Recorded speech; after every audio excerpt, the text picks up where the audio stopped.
guys. So, let's see, today what we're going to do is take a look at a few books that I picked up this last couple weeks on eBay. Trying not to buy too much, but extra Christmas money and the addiction that is comic book buying got the best of me. So I thought we'd take a look at a few books that I picked up. So this first one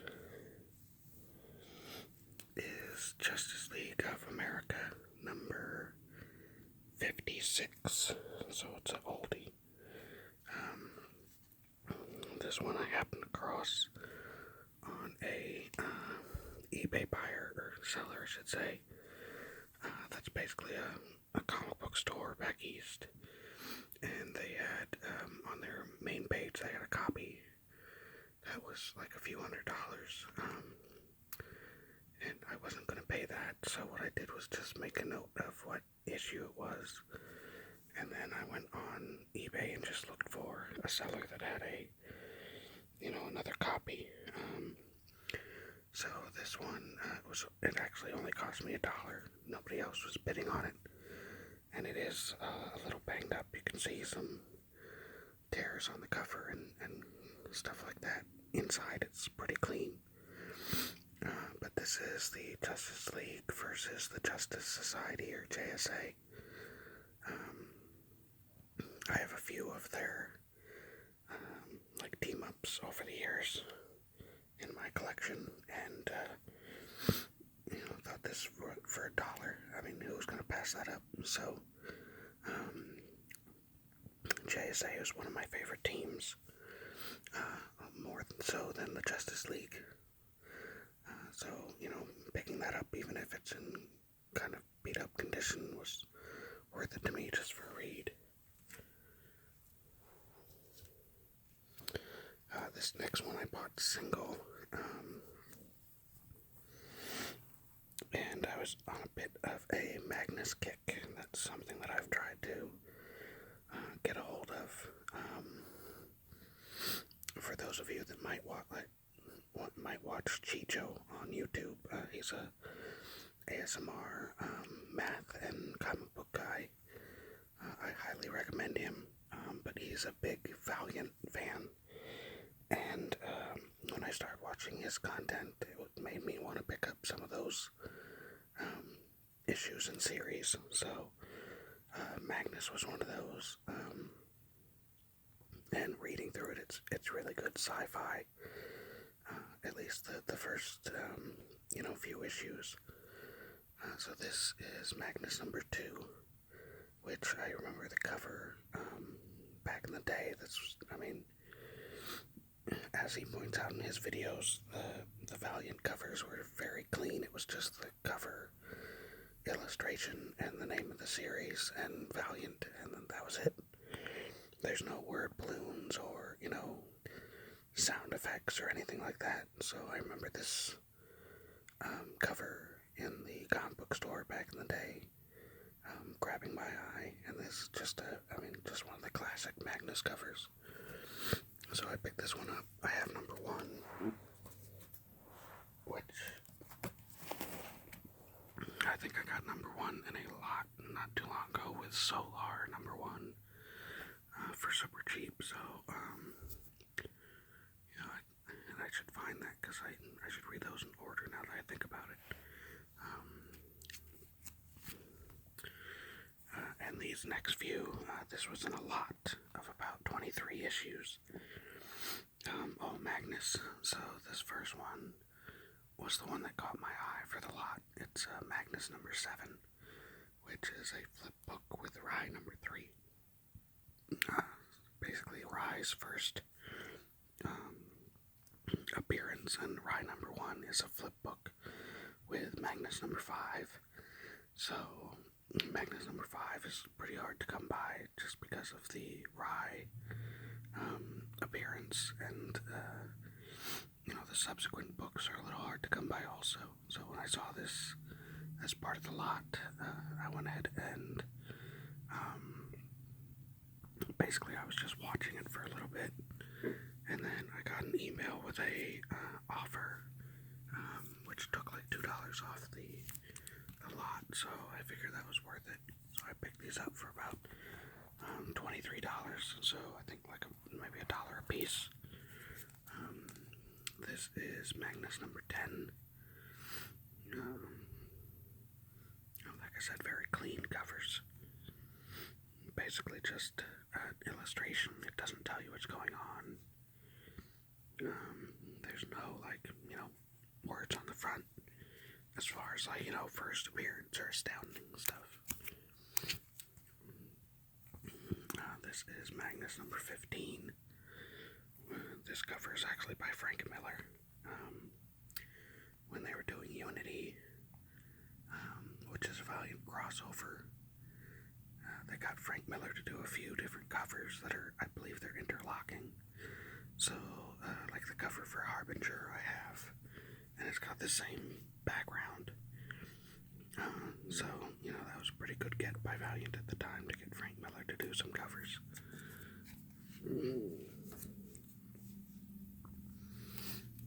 Let's see, this is Magnus number 16, still part of the Unity crossover. In the back here you have, from Harbinger, you have Sting and, I forget the name of the girl who's Magnus's mother. I already have a copy of this one, but since these are kind of hard to find, and since it was a lot, I just went ahead and, it's fine having doubles as far as that goes. This is Magnus number 20. I'm not entirely sure what's going on the cover here, because I haven't read this one. I don't know if this is, I don't think this should be Magnus as a kid, because if I remember correctly, he gets raised by a robot, so I don't know how he would get himself in a situation like this, but, it's the type of stuff where, if you weren't picking up Magnus, I can't see a kid in the comic book store, like, looking at that prior cover and being like, oh, I need to pick this up, It's, Valiant very much, if you were a Valiant fan, you picked everything up, and if you weren't, I don't think they were getting too many new fans, with, the art and the covers. This is Magnus number 21. This is a pretty cool one. But, if you weren't already picking up Magnus, would any of these covers really, make you? I mean, I don't know if you'd pick these up as a kid. I think this was more, the Valiant stuff, to me at least, seems to be more geared towards a little bit older reader. This is Magnus 22. And I mean, this one's a cool looking one, but, again, if you're not reading it, and at the time, we're talking about the 90s when, everything was superstar artists like Jim Lee and Rob Liefeld and Todd McFarlane, and the Valiant art was never that dynamic, especially if you look inside. It's very, it's not super heroic artwork. It's, the figures look more like just regular people. It's not supersized muscles and things like that most of the time. So, looking at it now, I enjoy it, and I find it to be pleasing. But back then, I can see why they probably would have had troubles with sales. This is number 24. I have a good amount of these, but this particular lot had everything in order, so I think like from issue 20 on up, everything was there. And I had a good amount of these, but not every single one, so to get them so I could read them in order was a plus. This is number 25 with this like titanium foil cover. And this looks cool. I'm sure at the time people picked it up because back then there was the speculators and cover probably caught the eye of some guys who would buy 10 copies, but whether they became fans is a whole other thing. This is number 26. You can see he has a new outfit here. I kind of like the simplistic, just red tunic outfit that he had for the first, 24 issues. And that's what he wore in the Gold Key comics, because Magnus was a Gold Key character. And then Valiant, Jim Shooter bought the rights so they could start up this Valiant universe. But if you can find the Gold Key issues, which I have a few, I actually have the first Magnus Robot Fighter story. It's kind of beat up, but I got it at like a fire sale at the comic book store. And, just that red tunic is so classic looking. It is kind of dated. I mean, looking at it, the red tunic, it looks like he's got a short dress or miniskirt on. But, it just screams like 50s, 60s sci-fi.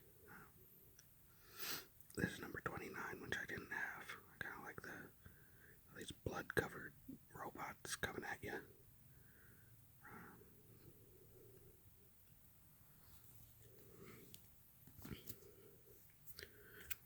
Number 30, which I didn't have, which is Exo Manowar.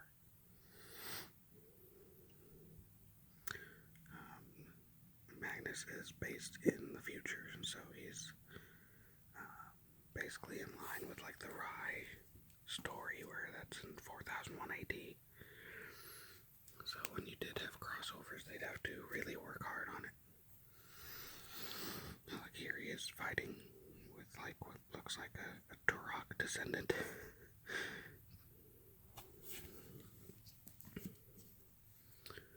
Let's see, this is number 36. And Valiant did a good job, because I mean, like this character down here that he's helping, she was in the original Gold Key comics. So I mean, they didn't mess with the formula. They didn't create a whole bunch of new characters and a new backstory. They just took Magnus and ran with it, kind of. And this is number 37. I know the higher number issues are hard to come by, because they just didn't print that many. I think I have maybe 1 or 2 issues after this, and that's it. Because Valiant kind of came into being in like 91, 92, and then by like 94, I think they were gone. So,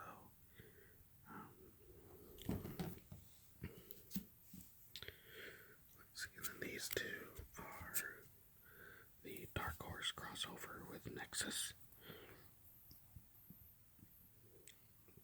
And these covers are great. They're very sci-fi, and they're painted.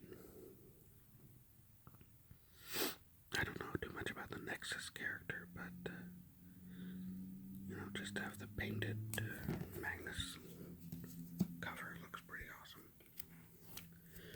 And the Gold Key covers were all they're like this type of artwork, so they look painted, they look old.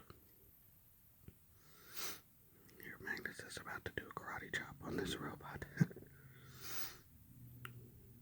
don't know how many issues of this there were, but those two were the only ones that came in a lot. So. And finally, because it just showed up from CGC, basically the day before New Year, or the day before Christmas Eve, I just got back my Hulk 180. Apparently, with the comics I sent to CGC, this one was in a different tier than the others, and they mail them separately. So, this one was a little bit slower. It took about 8 months or so. The other ones were back in like a month and a half. And I did pay to have the Hulk banner tag here. I figured it was worth it. I thought this was going to be in the same tier as the Iron Man drinking cover, but I guess that was kind of the 80s, and this is from 1974, so I guess it officially is in a different tier. So this one got a 6.0, which isn't bad, honestly. This was my uncle's, and he had it in his garage in a box before he gave it to me, so the fact that it just has white to off-white pages after all this time is pretty good. And it says here, first appearance of Wolverine in cameo on last page. So they do say, you know, it is the first appearance officially.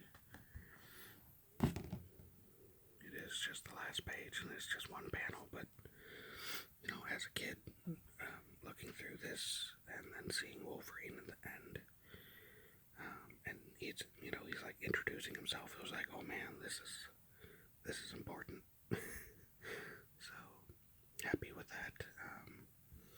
Like I said, it did take a while, but a 6.0 with the cool banner and everything. I guess I could have gotten a Wolverine banner, but I don't know. That it is the Incredible Hulk. That feels like it's cheapening the fact that it's his book. If I get a Wolverine banner for it, but